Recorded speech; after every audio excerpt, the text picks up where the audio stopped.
Hello students, welcome to Adda Biology. This is Sunil Kumar, your biology faculty. Students, in this video we are going to discuss a very important topic with respect to your NEET exam. So, let's get started. So we are starting with malaria, one of the diseases, okay, a very important disease basically. When you talk about malaria, no, the name malaria came from where? If you look at this word malaria, it is divided into two words basically. It is mal and area. When I say mal basically means bad. When I say area, it means air. So earlier scientists used to believe that, from the place where bad air comes, that bad air is responsible for malaria disease. And so they came up with the term malaria. But again, they went ahead to study on it and they found out, no, it is not because of bad air. It is because of the place from where the bad air is coming. It can be garbage. It can be dirty water. It can be sewage. It can be anything. And then finally, when they studied more, they came to know, okay, it is not because of those garbage or something. The mosquitoes which are living in that bad area, they are responsible for causing malaria.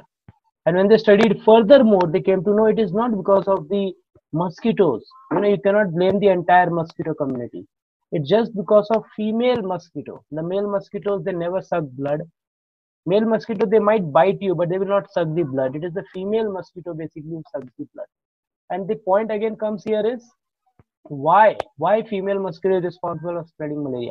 So again, the answer is it is not all the female mosquitoes responsible for spreading malaria. It is the female Anopheles. Yes, it is female Anopheles mosquito that is responsible for spreading malaria. So you cannot blame the entire community of mosquitoes. So it is female Anopheles mosquito. And when they studied more, they came to know, no, it is not because of female Anopheles mosquito. Come on. It is because of the Plasmodium, one of the protozoan that is present in the body of the female Anopheles mosquito is responsible for spreading malaria. So malaria is not caused because of mosquito, first thing. Malaria is caused because of Plasmodium, and Plasmodium is nothing but it's a protozoan. And this Plasmodium, it gets transferred from one person to the another by the help of this mosquito. So logically, mosquito is acting as a vector. Now the next question then comes in my mind is why female Anopheles mosquito is sucking the blood? Okay, does she suck the blood every time? So the answer is no. When the female mosquitoes, they are pregnant, they are carrying eggs in their body, then only they are going to suck your blood, because your blood contains a special protein called as heme. And from that hemoglobin, it takes those nutrient part. And with the nutrient, what happens? The egg gets developed and nourished. So logically, the female Anopheles mosquito or any female mosquito, she is just sucking the blood to take the nutrients, and to nourish their eggs. And once the eggs are laid, and if the female mosquito is not pregnant, she is not going to suck your blood. So logically, we need to understand the concept here. Malaria is basically a vector-borne disease, which is spreading by the help of mosquitoes, okay? And it is caused by a protozoan parasite. So here vector is different and causative organism is different. So vector is mosquito, but causative organism is protozoan parasite. Now the parasite is Plasmodium. The vector here I told you is female Anopheles mosquito. So this is how this female Anopheles mosquito looks like, little bit bigger in size with black and white stripe. When you talk about incubation period, so logically what is incubation period? It is the period from the entry of the pathogen in your body and the first symptom shown by your body, the time period. That time period is called as incubation period. Logically, when I talk about incubation period, so I can say incubation period is that period where the pathogen or the parasite is trying to adapt, is trying to adjust as per your body's requirement. And once they are comfortable with your body, then they start showing the symptoms. So the incubation period is a period where there will be no symptoms shown by your body. So whenever we talk about this, the time from the initial malarial infection, basically, there are 4 different species of Plasmodium that we need to focus on. One is Plasmodium falciparum, second is Plasmodium vivax, third is Plasmodium ovale, and fourth is Plasmodium malariae. These are the 4 different types of Plasmodium that affects human body. There is a 5th one also that is called as Plasmodium macaque. And when I say Plasmodium macaque, so this is Plasmodium that is going to affect the monkeys. So this malaria is found in monkeys also. That is Plasmodium macaque, but it is not going to infect us humans. Okay. So 9 to 14 days is the incubation period for Plasmodium falciparum. 12 to 18 days is the incubation period for Plasmodium vivax and Plasmodium ovale. 18 to 40 days is the infection period, you can say incubation period for Plasmodium malaria. And among all these 4 species of Plasmodium, one which is very dangerous is Plasmodium falciparum. Why this Plasmodium falciparum is dangerous? Because it infects the cerebrum. It causes cerebral fever and it affects the brain. And so if the person is suffering from malaria because of Plasmodium falciparum, the death rate or the possibility of death becomes very high. And in humans, in India, basically the one which were common is Plasmodium vivax and Plasmodium ovale. But later on, the Indians went to Africa, they came from Africa, so they brought this Plasmodium falciparum also in India. Otherwise, the people who are suffering most from Plasmodium falciparum is Africans.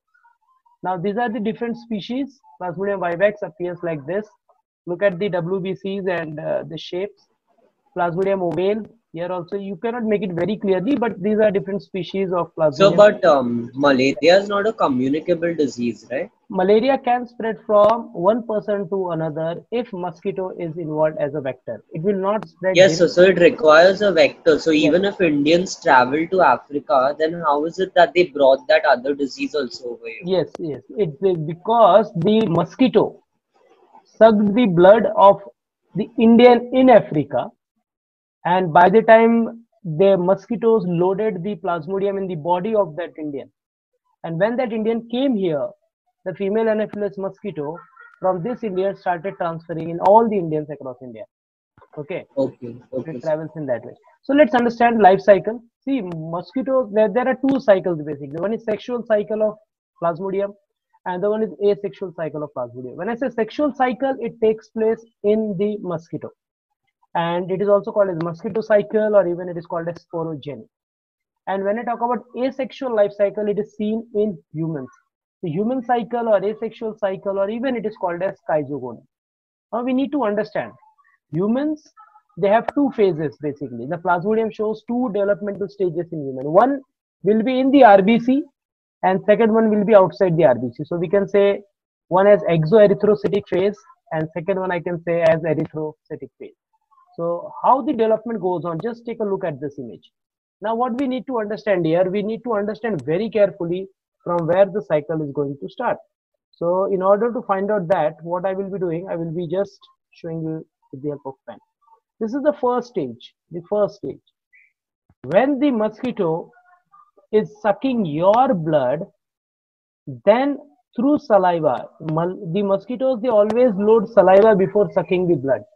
The reason why she is loading the saliva, because saliva contains an anticoagulant that will not allow the blood to clot. As a result, she can continuously suck the blood. So while she is loading the saliva in your blood, through saliva, what enters in the body is this. And this is nothing but, it is called as sporozoite. So now this sporozoite makes all the difference. And the best part is that this sporozoite, within 60 minutes, no matter where the mosquito has bitten you, within 60 minutes, the sporozoites will migrate and it will go in the liver cell. And after going in the liver cell, this sporozoite enters there, lives there. It basically infects the liver cell and the sporozoite starts dividing. And once they start dividing, what happens? They all develop into schizon. So they enter as a sporozoite, they will develop as a schizon. A time comes when this RBC is completely filled up with all schizons. This liver cell is completely filled up with all these schizons. As a result, the liver cell cannot hold so much schizon. And what happens? The liver cell ruptures out. And when it is ruptured, all these schizons will be released in the blood. Now this is going on in the liver cell. So it is the first phase that is called as exoerythrocytic phase outside the RBC. Now problem is here. These ruptured schizons, basically they are going to be released as a merozoite. Again, one of the stage of Plasmodium. Now these merozoites, when they are in the blood, the WBCs observes them. You know, "Arey, what is this?" So all the WBCs, they start attacking those merozoites. Now, in order to save their life, what happens? This merozoite will enter in the RBC. They will enter in the RBC just to hide themselves, so that WBCs cannot attack the RBCs. No? So this red blood cells will, these merozoites, they enter inside. And once they enter inside, what happens? This develops into immature trophozoite, which again divides and forms mature trophozoite. Now, this immature trophozoite can become mature trophozoite, or even it can develop as gametocyte. The male gametocyte and the female gametocyte. Now, what happens? The schizons, now mature trophozoite will again develop into schizon. And once they increase in numbers in the RBC, again RBC will rupture out. All the schizons will be released. Again, each schizon will go on attack another RBC. So in short, they are just following the erythrocytic cycle, where they have entered in the RBC, they are dividing, and they are rupturing out, they are bursting out all the RBC. Now, point comes here. This gametocyte, the male and the female gamete, basically, they remain as it is in the blood. And this cycle is on. Now, when this cycle is on and the WBCs are attacking, then only our body starts showing the symptoms. It shows the symptoms of malaria. Either it can be fever, or it can be chill, it can be sweat. It is seen there. Now, point is here. This is going on in the body, but by the time another female mosquito who is not carrying anything, she comes and she is just sucking the blood because she is pregnant. What happens? By mistake, she is going to suck the gametocytes also, while the blood is being sucked. So she is going to suck the male and female gametocyte. Now this male and female gametocyte goes in the body of the mosquito. Now what happens? The male gamete, basically male gamete, will develop as microgametocyte. See, this was the male cell, and they developed into lots of flagella. Each flagella, if I draw, they are acting as a single cell. So this is one cell, and there are many cells which are formed. It is called as X-flagellated micro. Micro means male gametocyte, and finally develops into macrogametocyte, the big one. And one of these male gamete will go and fertilize the microgametocyte, and macrogametocyte they will fuse, and it will result in fertilization. So this is basically what I call it as sexual reproduction. And it develops into zygote. Zygote will develop into ookinete. Ookinete is going to develop into oocyst. And finally, what happens, after this oocyst, it ruptures out. And all these sporozoites now will be released. But from the intestine, all these sporozoites, they are going to migrate to this salivary gland. Very important part. They are going to migrate to this salivary gland of the female. And in that salivary gland, it will be stored. And next time this female, if she bites another person who is not having any malaria, still she is going to load the sporozoite, and the cycle is on. This is how the malaria, keeps on circulating. It's very difficult task, but it is there. And it is, now we cannot blame the mosquito also here, because here now we can see that the mosquito as well as the human, both are in a cycle. So whom to blame? Where this mosquito got plasmodium from man, but man got plasmodium from this mosquito. So who is at fault? We cannot say. And the best part, or even I can say the sad part about the malaria is there is no vaccine yet for malaria. There is no vaccine yet. Even though it is the oldest disease, still we don't find vaccinations for malaria. And why there is no vaccine? It's a big question mark. There is still research going on. There is still discoveries going on, where they are trying to find out how can you make a vaccine for malaria. So this is the life cycle of malaria. Now just take a look, breaking the cycles with vaccine. Now it was not possible. So here again you can say there is a mosquito. She sucks the blood, she loads the sporozoite, goes in the liver. One infects one of the liver cell, develops into merozoite, bursts out, RBCs, attacking the RBCs, producing male and female gametocyte.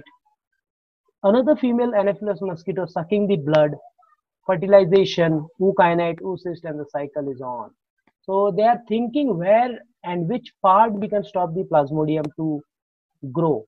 Either you can stop at the pre-erythrocytic phase, preparing a pre-erythrocytic vaccine in the liver, or you can stop it in the blood stage, that is in the bloodstream, or even you can stop the transmission basically by adding a blocking vaccine. So this is on trial. There is no such exact logic how this plasmodium can be stopped, and there is no vaccine. Definitely we have medicines for it. What are the signs and symptoms? So basically when we look at this, the central shows headache, that is the basic symptom. Systemic will be fever, and fever will be very high. Muscles will show pain, fatigue. Back there will be a pain.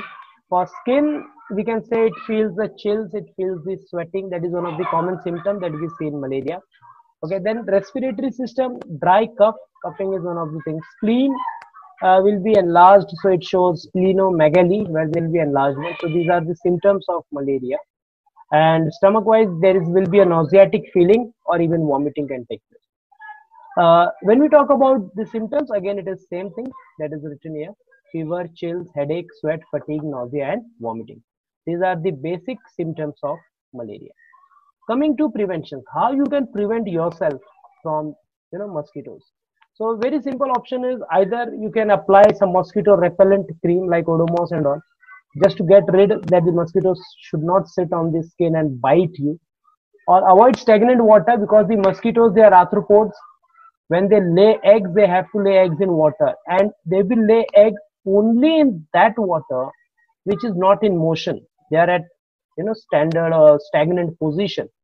Like it can be small ditches, or even it can be the base of the pot where you keep plates. So in that plate, water gets accumulated. So avoid stagnant water. And whenever you're sleeping, if there is mosquito around, make use of mosquito net, sleep in that.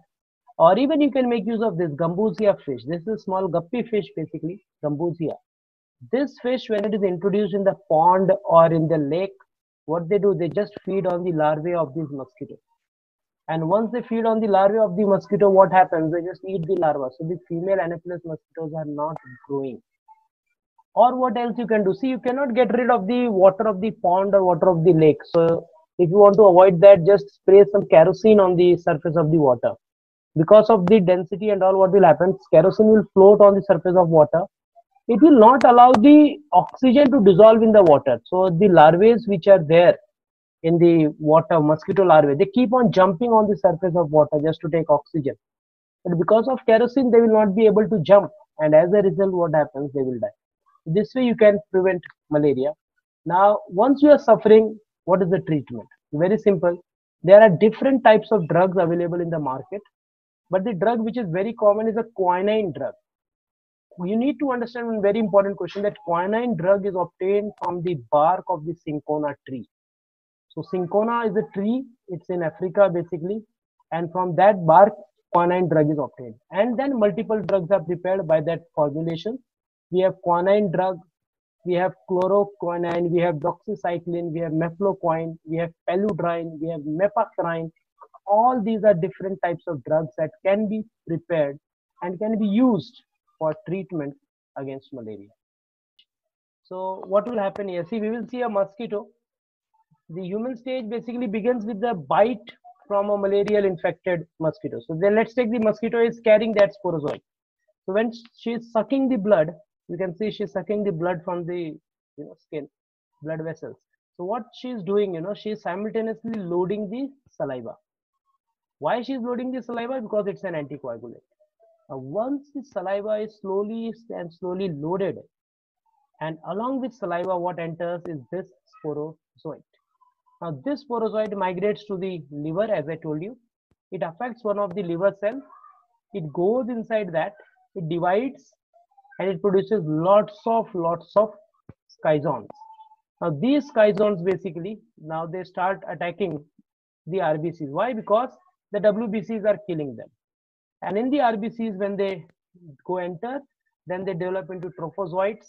Some of them develops as male and female gametocytes. Other keeps on attacking the RBCs. See, the life cycle is on. So this is how human stage, malarial life cycle goes on. So there is no fertilization here. So we say asexual life cycle. That is sporogony, you can say.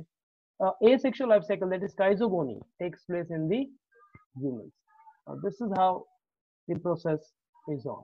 So the gametocytes are transferred now to the another mosquito when it feeds on the humans. what she's doing, she's sucking the blood, and while sucking the RBCs, she's going to suck those male and female gametocyte also. Again, she's going to load the saliva, but this time the female mosquito is not infected at all. So see, she is sucking the male and female gametocytes also. And this blood, when it goes in the female Anopheles body, in the intestine, the male and female gametocytes also enter. And when it enters, the big one becomes the macrogametocyte, that is female, and the male develops lots of flagella. So each flagella is acting as a single sex cell. And now what happens? There will be a race among all those male reproductive cells. One of the male cell will go and fertilize the female gametocyte. Now once she has fertilized this female gametocytes, it forms a zygote. Now this zygote is in the gut, you can say in the intestine of the mosquito, which develops into ookinete. This euconite further divides and develops into oocyst, basically. And in the oocyst, what will be available will be n numbers of sporozoids. Now see, it is migrating via the intestine, it goes into the wall, and finally it fuses with the wall of the intestine. And there what happens, these sporozoids, they rupture. And once they rupture, all these sporozoids now will be released. And from there, look very carefully, it jumps and touches the salivary gland of the mosquito. You can see here in the animation, see it has ruptured, it is moving towards the salivary gland, and now it sticks there. And when this female mosquito bites another male, another human, then these sporozoids will be loaded and the cycle is on. So it is very difficult to blame, it's whose mistake, either human or it is mosquito. Next disorder is amoebiasis. Amoebiasis is, again, as the name suggests, it is caused by amoeba. When you look at the image, it is very much clear that the child is suffering from loose motion. And this is not a simple disease. Please keep it in mind. Through amoebiasis, every year I can say 70,000 people die just because of loose motion, So amoebiasis is caused by this egg. And this egg is nothing but it is our protozoan. And the name of the protozoan is Entamoeba histolytica. As the name suggests, Entamoeba, the word ent means intestine. Amoeba means amoeba only because this amoeba goes in the intestine. Histo means tissues. Lytica means lysis. It breaks all the tissues of small intestine, rupturing it. And that's why it is one of the dangerous, you can say, disease. It is Entamoeba histolytica, one of the. How it is spread. So the entire digestion process is affected. Yeah. See what happens here. Human accidentally swallows the cyst. Now how human swallows the cyst? Either by contaminated food or through contaminated water. And when he accidentally swallows the egg of that Entamoeba histolytica, that cyst will go in the small intestine of human, it will hatch out and it will release amoebas, and that will divide into trophozoites. Now these trophozoites, they will develop into cyst, they can be excreted out of the body, that is one thing, or these trophozoites, they can invade the other parts also. Through small intestine, they can go into the stomach, they can go in the liver, they can go in the large intestine, and they can reproduce there also. Then it becomes dangerous. So let's understand the fate. See, this is how it goes. Human ingest the infective cyst in contaminated food and water anyway. And when it goes inside, now this egg, a trophozoite is here. So what happens to this trophozoite? It has three ways. One, it is lost in the cyst in the form of stool. Second, the trophozoite is passed in liquid or soft stool, but they are not infective. They are not harm the human body. And third is what, they entered in the intestine and they started corroding the wall of the intestine. So Entamoeba histolytica, they erode the wall of the intestine and then it migrates, the Entamoeba histolytica from there via blood, it migrates into the liver. And when it goes into the liver via circulatory system, it causes liver abscess. The liver swells up, liver dries up, it develops some kind of, you can say, blisters. And what will happen? The patient finally can die. It's very dangerous. How it is transferred and how it can be prevented. So Entamoeba histolytica is transferred through fecal-oral route. It can be transferred through dirty hands. That's why it is told that you should wash your hand regularly. Nowadays we are doing it, but earlier we were not. Second is anal-oral route. Sometimes we have seen young kids, they play with their anal opening. They just itch their anal part and then they forget what they have done. And finally, if they get something to eat, they eat that and then it can be transferred other way around also. So it can be done through that. Through contaminated food and water again. The flies that are flying here and there in the market, They also carry those kind of eggs on their body, on their wings, on their legs. And if they sit on the food stuff that you are eating, they might deposit those eggs there and you will eat it. That is again a kind of transmission. Therefore, it is always advised, not to eat anything from outside. Prevention wise, just wash your hand properly. Even while changing the baby's diaper, you have to be very careful because babies, they suffer more from loose motion than the adults. So while changing the baby's diaper, you need to be very careful that the disposal of the diaper should be proper. And after changing the diaper, you should also wash your hands properly with soap and water. Avoid eating raw vegetables. To be very much specific, avoid eating raw vegetables, those which grows underground. Like it can be radish, it can be carrot, potato, anything can be there. Just avoid eating that because there is a possibility that the eggs of these Entamoeba histolytica can enter into those small pores of the vegetables, and when it enters, and if you eat it raw, then there is a possibility you can suffer from this disease. Drink boiled water. And the most important is Entamoeba histolytica is resistant to chlorination. In swimming pools and all, they add chlorine just to clean the water. But Entamoeba histolytica never gets killed in the chlorine, treated water. So this is amoebiasis. Next disease that we need to talk about is ascariasis. Now, ascariasis is also one of the disorder that is caused by a worm. But logically, Tapeworm, right? No, it's not tapeworm. It's a roundworm. Roundworm. Okay. It's a roundworm belonging to Ascalminthus. And we never eat this worm basically. When you look at this worm, it looks like that Hakka noodles type, one noodle kept separately. But we don't eat the worm. We eat the eggs of this worm. That is again one of the dangerous parts. That enters through contaminated food and water. The worm that is responsible for causing ascariasis is Ascaris lumbricoides. Look at this. Look at the male and female. You will understand that the male worms, they are thin, they are slender, they have a hook kind of thing. Tip is rounded. Yeah. That is pineal seat, a bit kind of curve. But when you look at the female worm, they are long, they are thick, they are healthy than the male worm. Okay. Now, how the life cycle goes? See, there is Ascaris lumbricoides, the egg. The egg is passed into the stools of the people. So what happens, if any fly sits on the stool, what happens? The female, this fly basically, she will carry the eggs on her legs, even on her wings. And finally, when she goes and sits on some of the food stuff, here you can see, so she will by mistake deposit all the eggs of that Ascaris on the food. We never throw that food. If a mosquito comes and sits on the food, you just fly that mosquito away. You never throw that food. So logically, if that mosquito has dropped the egg and if you eat that food, what happens? The egg goes in your body and then it is going to hatch. So this is how the cycle goes on. And we need to study this cycle in a different way. So let's take a look in this cycle now. See, there is a toilet, basically the underground tank of the toilet storing all the fecal matter. It is having some kind of leakage issues.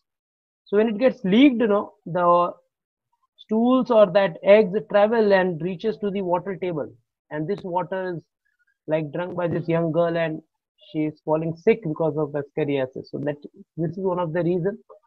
Therefore, it is always advised never have well or any kind of drinking water facility near any of the toilets. Okay. And so this disease must be common in like rural areas. Yes, mostly, it's right? very common, very common. Okay. And these people who live and they bathe also in these rivers yes, and all. Yes, so and that is very unhygienic. Very unhygienic, and this unhygienic conditions only leads to ascariasis. Now look here, how the life cycle goes. It starts with one, that infected eggs are swallowed either through contaminated food or contaminated water, and this egg reaches into the small intestine. There it will hatch out and it will develop basically into larva 1, larva 2 stage.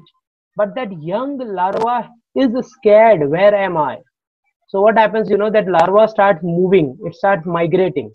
So larva 3 stage, it migrates from the small intestine, it migrates into the liver. From liver, it migrates into the lungs.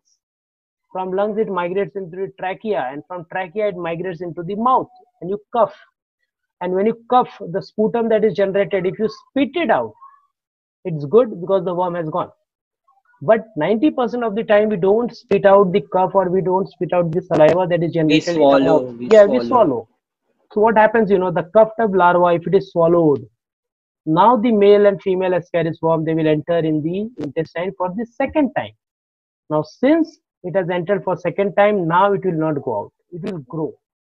It will grow as So how adult, second time birth? It's the same larva, right? but it has entered second time, right? First time it entered in the Oh, form of egg, and okay. after that you are swallowing it back again. So it has came in the small intestine again, second time. Acha. Okay. Now this larva is shocked. Now what to do? So let it be there only. The larva then becomes adult. The male ascaris and the female ascaris, they undergo mating, and after mating the female ascaris becomes pregnant and she lays 2 lakh eggs one time. That is the capacity of the female egg, 2 lakh eggs in one mating.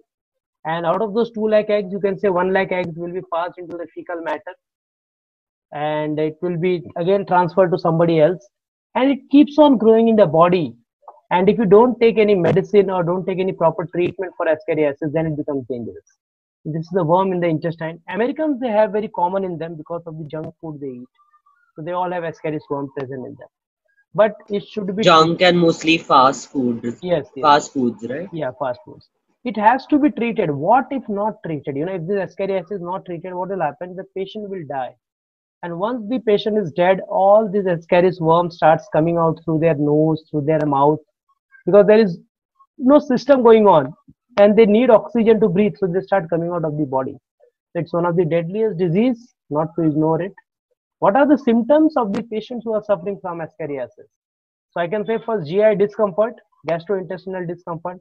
The patient will not eat food properly. He will be eating all other stuff except food, preferring all kind of nonsense, junk food and all other stuff.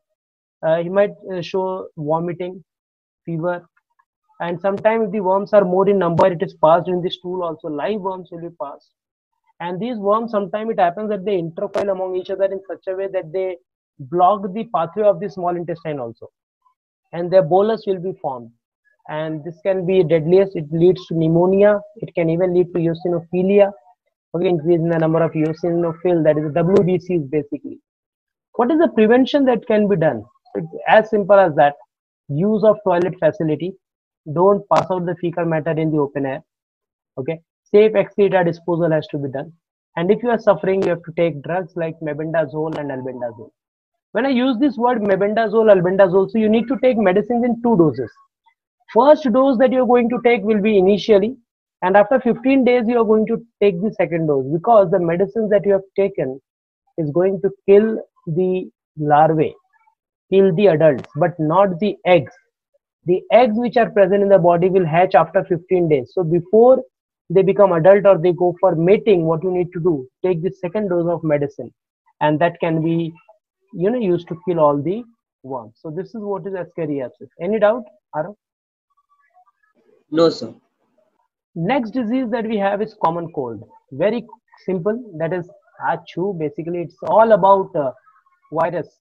Common cold, if it is bacterial, if it is virus, that is also going to decide. So the virus which is responsible for causing common cold is rhinovirus and the coronavirus. So coronavirus is not new. It's just a mutated stage of coronavirus that we are able to see, because we used to have common cold. You can say frequently, you can say 3 to 4 times in a year we suffer from common cold, where the nose gets blocked, we have nasal congestion, we used to cough and all, and within 7 days it used to get easily treated. But now this coronavirus has taken a new form, a new strain, which our body is not able to adapt. Okay, and once it develops the immunity against the new coronavirus also, then nothing is going to be harmful for us. Now what happens here when you suffer from common cold? The very first symptom that you get is a headache. Then you will show running nose. All these are mucus, basically nasal congestion, sore throat. And symptoms, these are running nose, blocked nose, sneezing, sore throat, sinus pain, earache, tiredness, muscle ache. All these are symptoms that you see in common cold. And treatment wise, see, there is no known treatment as such. That is again a drawback. You don't have any treatment for viral infections in common cold. You just have to wait, because it gets cured on its own within 7 to 10 days. The virus completes its life cycle, and once 7 to 10 days are over, the virus, after completing the life cycle, it leaves the body and it goes. And what is the prevention? Just stay away from the people basically who are having common cold. While coughing, while sneezing, make use of handkerchief. Wash hands properly. Now see, hand sanitizers are not effective.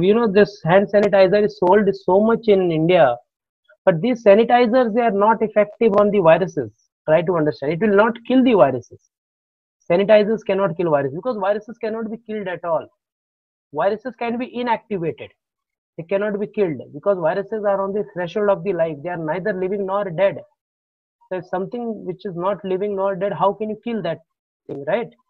That makes the difference for common cold. So, but if you use a highly concentrated sanitizer, then it will be Still, able to still, inactivate yeah, the it will virus. inactivate, but it will not kill. That is, Not kill, yeah. yes, It can't kill. it can't kill. And that virus, it can be inactivated. It cannot be killed. In that way. So see, like viruses that you have in the laptop, they can be only removed. They cannot be destroyed forever. They can be only removed or they can be quarantined. When you do the PC scan with viruses, they give you options. This file has moved in the quarantine area. What do you mean by quarantine area? Where the viruses will not be able to spread. Even in laptop also they use this word quarantine.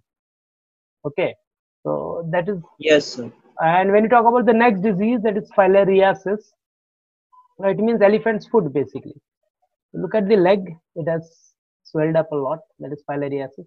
Now again, filariasis is caused by the biting of the mosquito.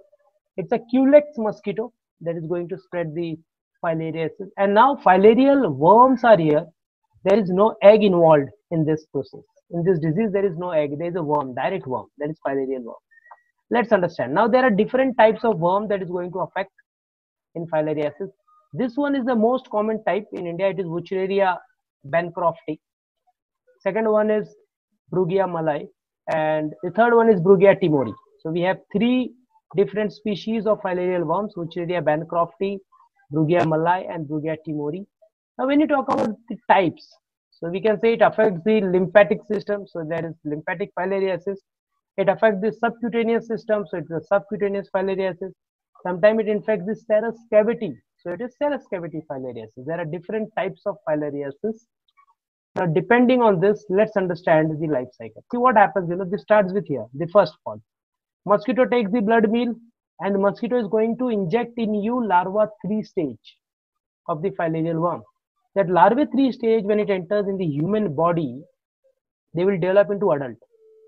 And after becoming adult, basically, they will produce lots of microfilaria. They will reproduce by producing tiny, tiny microfilaria. And these microfilaria, they remain in the body of the humans. And what happens? The system, whether it is hand, leg, scrotum, it starts swelling. And if any mosquito, Culex mosquito, comes and sucks the blood, she is logically sucking the microfilaria, the young ones. And then the microfilaria in the intestine of this mosquito will develop as larva 1 stage, larva 2 stage, and larva 3 stage. And after that, the larva 3 stage will be injected via saliva in some other human's body. And the best part is that the Culex mosquito, they get activated mostly during the evening time. Because evening time, what happens? All our blood comes towards the periphery just to maintain that warmth, the body temperature. So it becomes very easy for Culex mosquito to spread that filariasis. So this mosquito is responsible. Therefore, it is always advised, never to go out during evening time to play or something like that. So this is how filariasis spreads. The question comes here: is there any treatment for this? It's very impossible to treat. See, if I just say if it is in my one leg, I cut this leg and I remove it out, it will spread in the other leg. So you cannot remove the worm forever. It will keep on spreading. If I cut my both the legs, it will move in my hand. Because there is worm which is spreaded, all over the body. But in one part of the body, they are in huge concentration. So it is there. Mosquito bites, penetrates the human skin through bite puncture, develops to maturity. Then again, adult worm, young worms develop into larva 1, larva 3 stage in the mosquito, and the cycle is on and on and on. This is filariasis. This is also called as elephantiasis. You can see. Look at the size of the legs. It becomes very difficult for these people to walk. They cannot walk because it's difficult to carry their body weight and lift the leg and walk because of the heavy weight. What are the symptoms? Symptoms is very simple. There will be swelling. Swelling can be in the legs. Swelling can be there in the arms, in the vulva, in the breast, or in the scrotum. And mostly it affects the leg. That is very important. What is the cure? Cure is diethyl carbamide, 100 mg. Diethyl carbamide, 100 mg, twice a day you have to have for 3 weeks. Now this treatment will not allow you to cure it. It will just allow you to prevent from spreading. Okay, now this you can do it for 3 weeks. After that, you need to take every 6 months for 5 days. What is another cure? Just make use of mosquito net. The same preventions that you took for malaria, you are going to take for filariasis. Now we are going for the next disease that is called as pneumonia. Pneumonia is related to lungs basically. So here the alveoli will be in problem. Pneumonia is caused by Streptococcus pneumoniae bacteria, or even it is caused by Haemophilus influenzae virus. So you have two options, virus and bacteria both can cause pneumonia. And what exactly happens in the pneumonia? Look at the lungs. Look at this normal alveoli. Air, space, everything is normal. Things are working fine. But the alveoli with pneumonia, it shows inflammation in the alveolar wall. It swells up. And what happens? There is a fluid which is getting filled up. A pus filling takes place in the alveoli. And slowly, what happens? If this pus concentration increases in the alveoli, the patient can die. Pneumonia is so much dangerous. But it can be cured. What are the major symptoms of infection? So we can say skin becomes blue, or chlamynus takes place because the patient is not able to breathe properly. Oxygenated blood and deoxygenated blood are not maintained in proper proportion. In systemic, they will be having high fevers and chills. Lungs, they will show coughing of sputum. Phlegm is like the thick concentration of the sputum basically. That is phlegm. Coughing thick saliva, you can say yellowish color, mucus. Shortness of breath, there will be pleuritic chest pain. Muscles, they will show fatigue and ache. Then there will be loss of appetite, mood swing, blood pressure becomes low, high heart rate. With respect to stomach, the patient might show nausea, vomiting, and even there will be a joint pain. Any symptoms can be shown. But see, having one symptom doesn't mean that you are having pneumonia. Okay, because if I say I am having mood swings, so I cannot say I'm having pneumonia. I can have some other disease also, right? So what are the medicines available for pneumonia? You have amantadine, rimantadine, zanamivir, and oseltamivir. These are the all medicines available that is used to treat pneumonia. Next, we have something called as ringworm. Now, as the name suggests, ringworm, actually it's a misnomer, because when we see this name ringworm, we always feel that it is caused by a worm. Logically, ringworm is not caused by a worm, it is caused by a fungus. That is the kick here. Fungal disease. Yeah, it's a fungal disease, also known as dermatophytosis. Now, we need to understand, this is a ringworm. Look at the hand. Basically, it shows all kind of red patches. See, look at this. This is all ringworm. It is all itching kind of stuff, you know. Is it like athlete's foot? Yeah, it is like athlete's foot. Mostly it will be in the groin area, in the neck area, in the armpit area, the back portion of the neck area. There you will find all such kind of base of the foot also. Yeah, base of the foot also, because it feeds on the protein that is keratin. The fungus feeds on the protein that is keratin, and keratin is that the fungus needs a little bit of moisture, little bits of warmth, and little bit of you can say hair in that area, or even nail also. So it spreads there also. It is caused by two species of fungus. One is called as Microspora madavini. This is one of the species of fungus. Second one is Trichophyton. So we have Microspora madavini and Trichophyton. Both of them are responsible for causing ringworm. It is also, there is a word called as onychomycosis. When I say onychomycosis, it means the fungus has entered in the nail and it is just destroying the nails of the legs or even in the hand. Okay, mostly it destroys the thumb because this is the first one to be encountered with the fungus. You know, this gets always hidden, this also hidden, but these three are more exposed to the fungus. This is called as onychomycosis. What are the symptoms? It's very simple. There will be a red ring that you can see. Athlete's foot that you told. Groin jaw itch means more of the itching in the jaw area. What is the prevention? Avoid sharing clothes, because we don't know the person whose clothes that we are wearing. You know, sometimes we go in the mall, we buy clothes. So before wearing those clothes for any event or function, you need to wash it properly, because who knows that it might have been taken by someone and it has been returned, saying that it is not fit or the size is short and all. And if you wear it and if that person was having any kind of infection, even you can get that infection, right? So avoid sharing clothes. Wash your clothes properly before wearing it, especially the garments and the undergarments. Undergarments has to be washed first and then it has to be worn. Wash clothes in hot water basically. And if you're having any kind of fungal infection, what you need to do, just use fungicidal soap to take a bath. It is again important. Avoid walking barefoot on beaches, because on beaches basically you can get all those fungus growing in the dirty water. So you can avoid those stuff. Next, what we have is a typhoid. Typhoid is a very, very, very dangerous fever, basically, because the person who suffers from typhoid, let's take 3 months, he is going to just, destroy his body, losing weight, losing hair, losing everything, no energy in his body. And another 6 months will take to recover. And that goes, you can say, approximately a year to get yourself treated from typhoid. It is caused by one of the bacteria, most dangerous villain, that is Salmonella typhi. Now, this bacteria, when it enters in your body, it will enter as a friend. It enters as a friend and starts attacking as an enemy. That is the biggest part. So there are different types of typhoid depending on the antigen that is present. On the bacteria, there will be one antigen. On the surface of the flagella, there will be one antigen. So we can say there is O antigen that is found on the surface of the bacteria. There is H antigen that is found on the flagella. And these two, if you are suffering from O antigen, then we will say O typhi. If you are suffering from H antigen, then we say H typhi. If you are suffering from both, so we say OH typhi. It is caused by contaminated food and water. Now, what we need to understand, the bacteria has the outer membrane that is called as LPS, lipopolysaccharide. The bacteria shows three main features. Very first is O antigen.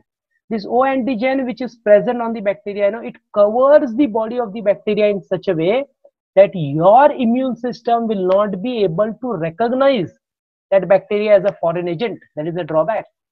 So and polysaccharide core is going to give shape to the bacteria, and this is the pathogenic part, lipidae. So let's understand. The outer membrane LPS has three parts: O antigen, polysaccharide core, and lipidae. O antigen is responsible for host immune response and makes it difficult for antibodies to recognize it. That is the role of the O antigen. Just cover the bacteria in such a way that your WBCs are not able to kill them. What is the role of the polysaccharide core? Gives shape to the bacteria. Then we have lipid A. Lipid A consists of what? It has two phosphorylated glucosamines. Now we need to understand, phosphorylated word is very important, because the number of phosphate group is going to decide how much dangerous is the bacteria. If more phosphate group, bacteria is more dangerous. No phosphate group, bacteria is not dangerous. So we can say the two phosphorylated glucosamine that is attached to the fatty acid. And next line what it says, phosphate group determines the toxicity. So let's take it in this way. There is animals, basically they are not infected by typhoid. You never find any animal suffering from typhoid. And the reason being very much simple, their stomach contains an enzyme which breaks the phosphate group. And this phosphate group was responsible for toxicity, which is broken down very easily. What are the characteristics of typhoid? So we can say first is rising temperature. Fever will rise very high, 104, 105 degree Fahrenheit. Even it can go till 6, then it's dangerous. Brachycardia, basically bradycardia, it should be, it's not C, it should be H. Bradycardia, decrease in the heartbeat. Then malaise, a vague feeling. And when it goes to the next level, there is a bleeding nose. Okay, bleeding nose, basically blood comes out through the nose. Leukopenia, decrease basically in the number of WBCs to fight against that Salmonella typhi. Eosinopenia, decrease in the number of eosinophil. So all these are symptoms of typhoid. And most of the time people get confused typhoid with malaria, with dengue, with chikungunya, and then they keep on doing wrong treatment. And so therefore we need to go for the test. Test of blood is very important. There is a test called as Vidal test. And this Vidal test is done to find out whether you are suffering from O typhi, H typhi, or OH typhi. And once the test is done, then only you can go for treatment. Or the best part is, if you want to save yourself, you don't want to suffer from typhoid, go for vaccination. There is live oral TY21, Vivotif Barna local. This is the medicine that is available. We have injectable vaccines also, like Typhoid Y and Typhoid X. So for typhoid, there are two types of vaccine. One which can be inhaled, which can be taken in through mouth. Okay. And other one can be injected in the form of injections. You can say that can be taken. So Typhoid Y, Typhoid X, and we have Vivotif Barna. These are the two medicines or vaccines basically. One is done by GlaxoSmithKline company, and other one is by Sonifer Pasteur. These are the two companies who manufacture the vaccines of typhoid. So getting vaccinated is always better than suffering from the disease. So which one is more The effective? injectable one is more better, because when you take injected one, it directly goes in the system, no? Because when you Okay. eat, it has to dissolve and then it will be absorbed and then things will work. Injectable one is very much fine, you know, Okay, sir. that is better. And next disease that we have with this crabs, you can understand I'm talking about cancer. Cancer is the most deadliest disease. You can say after heart attack or AIDS, the disease that is dangerous is a cancer. Because once the cancer attaches, you know, if you see crabs, basically whenever the crabs bite you with their chelates, if they have holded, you know, you have to break the chelates, you have to cut those chelates, but they will not leave you. Crabs are so much particular in holding, like that way there is a cancer also. Once you have came in contact with cancer, your body will try to degrade.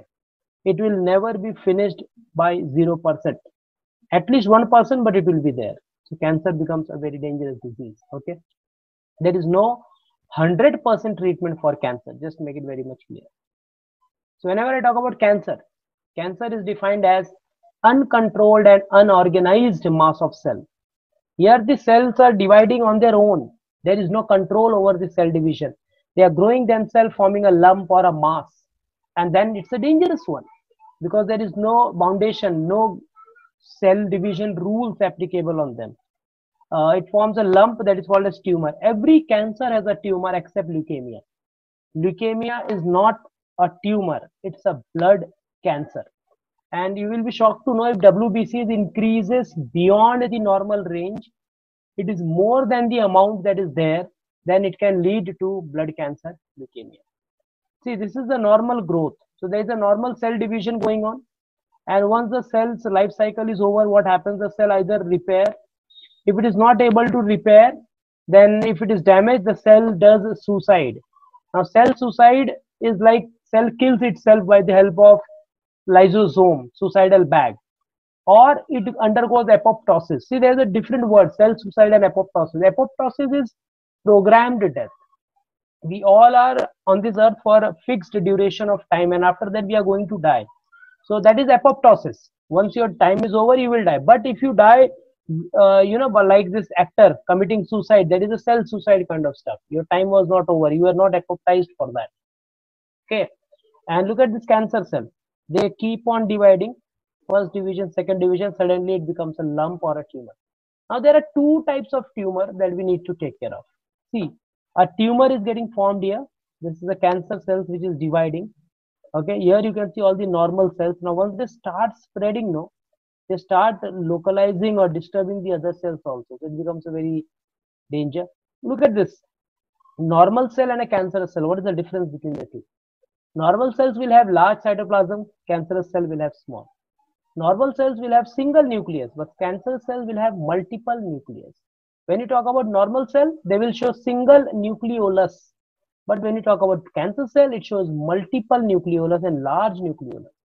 Normal cells will have fine chromatin and chromosomes, but here chromatins are very coarse and thick. They don't form the chromosome itself. Okay, so this is a very basic difference. Now when you go for the next one, types of tumor. So there are two. One is benign and another one is malignant. See, benign tumor cannot be called as a cancer, but malignant tumor is a cancer. What is the difference between benign and malignant? Benign tumor will always come with a capsule. It is a capsulated kind of tumor. Here all the cells will be dividing. They will be increasing in number, but within that capsule. The size of the capsule can increase, but these cells cannot go outside the capsule. So they remain confined to a particular area. That is what is benign tumor. And once... So benign tumor is uncontrollable within the capsule. Yeah, but that benign tumor can be surgically removed. So it is not a cancer. Non-cancerous. Yeah, it is non-cancerous. But malignant tumor is a cancer, because here what happens, the tumor once multiplies within the cells. Yeah, they multiply, and plus at the same time, you know, they move out in the blood system and they go and attack some other body parts also. So they do metastasis, they spread. Okay. So let's take a look. This is benign one with a capsule. See, if the capsule breaks of this benign, then these cells can become malignant. That is, we need to understand. Malignant, they don't have capsule, so they keep on spreading. So malignant tumor is a cancer, but benign tumor is just tumor, not a cancer. See, benign, not a cancer. Tumor cells grows only locally and cannot spread by invasion or metastasis. But malignant cells, they invade the neighboring cells, and via blood system, they just metastasize. They move from one place to the another. So malignant is dangerous. What are the So steps? benign cancer is like superficial, you can Yeah, say. yeah. Sometimes you see people, their forehead is swollen. They show some kind of swollen part on their forehead. That is a kind of Yes, yes. benign tumor. If it Okay. is there, it's okay. It is not going to harm. Or Hmm. even just So by surgery, external, it only affects external. external, yes. And when you talk about the steps of action, first is invasion. They enter, they make one cell cancerous, and then they start increasing in number. Then angiogenesis takes place. They make their own blood vessels because our blood vessels will not provide blood to them. So they make their own blood vessels. And after making their own blood vessels, they just take the connection through our blood vessels. You know, they have their setup, they connect their pipeline to us, and from us, they take the blood from our body. And from there, they start metastasis. It means they start spreading from one place to the another. So this is invasion. They are increasing, and this is basically metastasis. See, they are just migrating via blood to other parts of the body. Very dangerous. Now, there is something called as distant metastasis or local metastasis. Local means just nearby area it will infect. But when I say distant, it is going to spread a lot through different parts. And what is tumor? So this, just take a look. They make their own blood vessels so that tumor can get all the nourishment. Otherwise, if the blood vessels are not formed, they will not get the nourishment. They can even die. The cells can die. If the people who smoke, basically they have a wrong tendency that I smoke one cigarette or two cigarettes a day, I will not suffer from cancer. No, it is not the case. Cancer can be caused even by one cigarette also. So see, you can see in the tongue there is a lump. This lump spreads and it causes lots of problems. So smoking, see, exact reason for cancer is not yet known. We don't know the exact reason of cancer, first of all. We all know that smoking causes cancer. Smoking can cause cancer, but is it 100% sure? We don't know. Even the Chinese food stuff, they say the Ajinomoto that is present, it causes cancer. The junk food, if you are eating lots of junk food with thumbs up, Pepsi and Coke, it causes your colon cancer. You drink lots of beer. Beer in huge amount causes rectum cancer. So what is, how much, which part or which foodstuff spreads cancer, how it is caused, it is not yet known. There are different groups of cancer basically. First group is carcinoma. Carcinoma means it's a cancer of the epithelium tissue. Whenever I use this word oma means tumor. Just make it very much clear. Oma is tumor, so it's the epithelium tissue. Then we have sarcoma. Sarcoma is the cancer of connective tissue, tumor in the connective tissue. Then we have lymphoma. Lymphoma is the cancer of lymph nodes, basically. Then we have adenoma. Adenoma is the cancer of glands. The oma tumor will be there in the glands. It can be salivary gland, it can be parotid gland, it can be any gland. If there is a tumor, it is adenoma. And last what we have is leukemia. Now leukemia is not oma, so it's not a tumor basically. It's a blood cancer. So these are the 5 different groups of cancer. There are different symptoms of cancer. Even headache is a basic symptom of cancer. But if you are having headache, you will not say, oh, I am suffering from cancer, right? So we need to be very careful. Now the tumor, basically, the tumors that you see normally growing, it can be felt on the skin. If there is a breast tumor, you can say, or breast cancer. So the female somehow she has to feel those breasts by touching, and if she is able to feel that tumor or swelling or lump, and if it is continuously coming and going, then she needs to consult a doctor because tumor can be felt on the skin. That is a melanoma. Patches, if it is seen in the mouth, or white spot on the tongue, that is again a type of cancer. Brain, in brain it might cause vertigo or seizures. If there is a cancer in the liver, jaundice, continuous jaundice coming without any reason is a symptom. The bones become brittle. Lungs, it shows shortness of breath. So these are all the symptoms. See, shortness of breath can be asthma also, but you cannot say it's a cancer. But it can be one of the symptoms for cancer. What is the treatment? There is no 100% treatment as such, but it can be one of the treatment is surgery. Just get that part operated and removed. But depends where is the cancer. If the cancer is in the, basically, let's say somewhere in the lungs, so you can get it operated or surgery can be done. If it is the neck, how can you cut the neck and remove it out? You cannot do that. If it is the tongue, then tongue can be cut and removed out. It can be done. But surgery depends on the organ, basically, where it is caused. Then radiation, it's again a dangerous stuff where they pass all kind of radiations throughout your body to kill all those cancer cells in your body. Chemotherapy, medicines, high dose of medicines. We all know that the cancer patients, they lose all their hair. So what happens here? They become bald. They don't become bald, basically. Just the dose of the medicines make that person to lose all the hair. Immunotherapy can be done. Hormonal therapy can be done. And even if it is in the young child, young kid of 1 year, 2 years, then we can go for gene therapy. These are the various treatments that can be done to cure cancer. So we are having the next disease that is basically called as AIDS. Now this is a symbol normally we show to protest or against HIV. So we need to understand that the HIV or the AIDS, there are two different things. When I say HIV, it is human immunodeficiency virus. When I use this word human, it is very much clear that it is going to affect only humans. And where they are going to affect the immune system. This virus is going to affect the immune system of humans, where it will result in deficiency of the immunity. And that's why the name has been given as human immunodeficiency virus. Strictly in humans, not at all in animals. Now, HIV is different and AIDS is different. AIDS means it's a full-blown disease. But when I use this word HIV, it means it's a virus. Okay. So AIDS, when I say the full form is acquired immunodeficiency syndrome. When I say acquired means you acquire it. It is not going to happen to you because of some natural phenomena. It will enter in your body by your own activity, by your least, you can say, caring attitude towards life, and that will help you to get, come in contact with HIV. It is syndrome. Syndrome means it's a collection of disease. It's not a one disease. Normal, basic, minor fever also can be a symptom for AIDS. But having fever will not say that you are having AIDS, So that is again thing. When you talk about history, see, history is like a myth, basically. It is not 100% sure whether it is correct or not. But still, people told that it originated from a monkey. Okay. It was in 1970s, the disease was reported among the old world monkey, basically rhesus monkey. And from there, in Africa, from there it traveled into humans.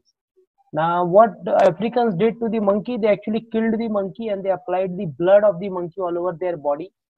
And once the blood of the monkey, which was carrying that virus, came in contact with human body, it entered into the human body. And as a result, what happened, the monkey died. So it never went on spreading in any of the monkeys. So it came in only in humans. And in 1980, basically, you can say the first case was reported. Okay. So in 1986, they are saying, now the disease was called as simian AIDS. So it was also called as SED. Okay. In that, when you talk about viruses, the different names have been given to the viruses: SIV, LAV, STLV, and then finally it is called as HIV. That is human immunodeficiency virus. Now, when you go with respect to the beginning, it was first identified in gay men in United States in 1981. This was the first case officially reported with respect to AIDS. In India, the first case was reported in 1986 among 6 prostitutes in Chennai. So from there, it started spreading. When I say prostitutes, you know what they are going to do. When you go with respect to the structure of the HIV, so just take a look. This is the structure. Now, this makes the HIV virus very unique and special. They have this nucleocapsid core. They have the double-stranded RNA. So I can say HIV virus is a retrovirus with 2 strands of RNA. The HIV virus has three different enzymes: reverse transcriptase, integrase, and protease. There are 3 enzymes, and these enzymes play a very important role in the spread of the HIV from one person to the another, or from one cell to the another within the human's immune system. Yeah. So now this is what is going to make difference. So can you see these knobs? These are glycoprotein knobs, and these knobs are special kind of receptors, basically. GP120, that is glycoprotein 120 envelope protein. GP41 is the envelope protein. So HIV virus has a very pretty structure. When you look at the structure, HIV virus, when you observe under electron microscope, it appears to be one of the most beautiful viruses. As it is told, beautiful things are dangerous, so is the HIV virus. Okay, now going to the next part, look at this. This is how it looks in electron microscope. This is the actual image of the HIV virus. Incubation period, when we talk about, so what is incubation period? It's a period between the infection with the HIV virus and the appearance of this first symptom. You know, it's a huge incubation period time, between 3 years to 10 years of infections. Means after 3 years you will see the symptoms of HIV, or after 10 years you will see the symptoms of HIV. So it's very long incubation period, that what makes it dangerous. During this period, the virus develops itself in the human body, and it just matches. There is a window period and there is an incubation period. What is window period? It starts with 20 days to 6 months. And in windows period, what exactly happens? You know, even if you, let's say you do some kind of wrong act, you came in sexual contact with any of the female or a sex workers, and now you are scared that I am having HIV. So within next day or 2 days after that, you go to the HIV center to get yourself checked up. Still you will show HIV negative and you will be relaxed. Oh, I am negative. No, because 20 days minimum, maximum 6 months is the time period for the windows period. It is that period when the virus is in your body, still it is not going to show any symptom, even in the blood reports.